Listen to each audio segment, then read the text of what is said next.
বেটা, তোরা তো বেশি বক বক মারাইতাছস। তোদের আন্টি যে কত পরিমাণ পরিশ্রম করা লাগছে সে বেটা আমি আর ওই আসিবই জানে।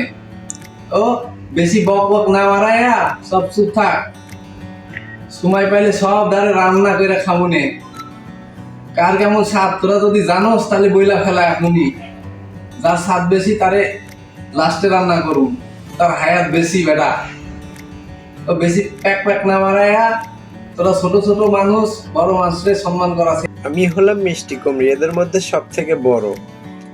আমার স্বাদ যেমন তেমন, আপনাকে আমার উপকারিতা বলে রাখি।